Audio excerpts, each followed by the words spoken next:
Okay, we'll continue with our panel discussion. Our next topic we want to talk about is these companies, some of them started, some of them persevered, and some of them grew during historic low time in our economy. The Inland Empire was hit extremely hard in the economic downturn.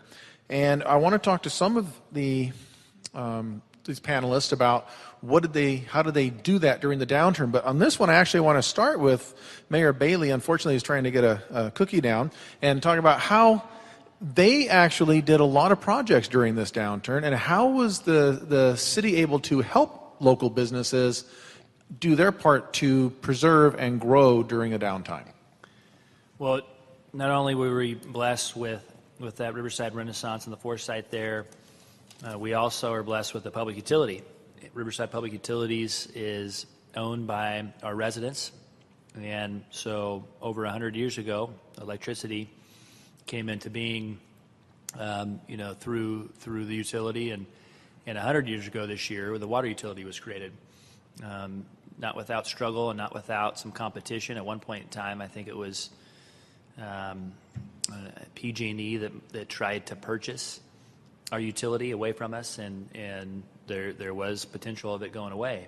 Fortunately, again, our founding fathers and residents, the community rallied and kept that for in the public domain. So we can adjust the rates for business attraction, and we've done that in the past for both small and larger businesses. Right now we have an economic development rate in the first year that gets 40% cut and a 20% cut the second year, and it's a 3-year contract, again, to get some return on our investment from the businesses.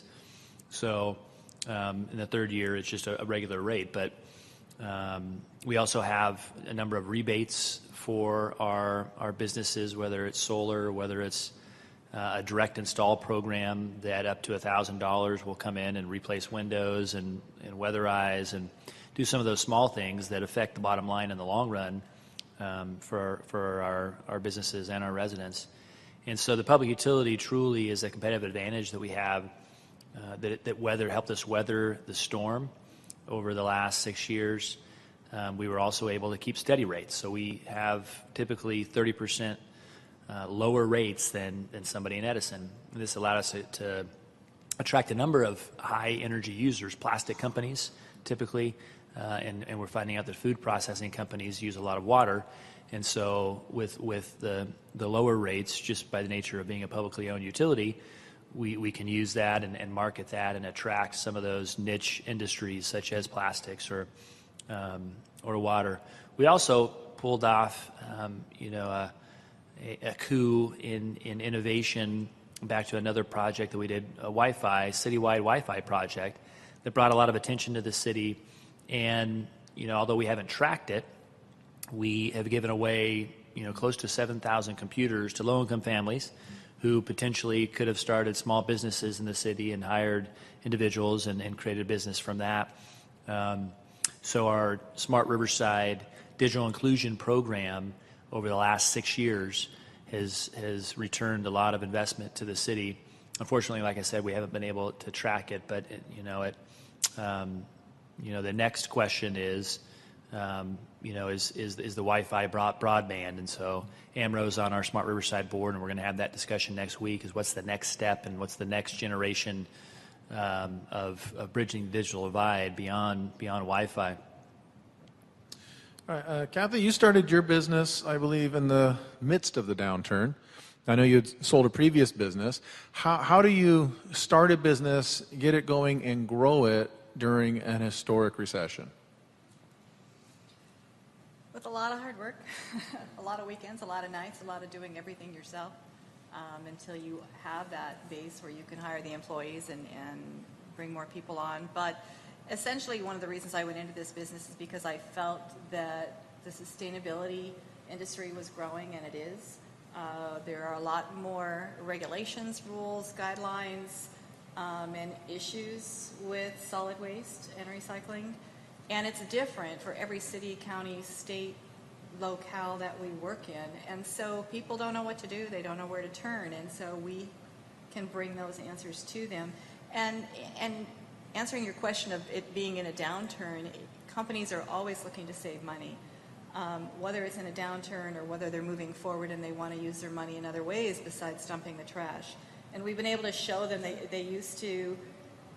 It's a lot of educating because they didn't ever think they could do anything about their trash bill, and now they're wanting to go green, and they always thought it would cost money to be more green and to be more sustainable, and they're learning that these things, you know, my niche itself is waste management, but all of the sustainability initiatives that are coming out about now are improving the profitability of these companies, so they're able to reach their sustainability goals and improve their bottom line all at the same time. So I think it's a wonderful thing.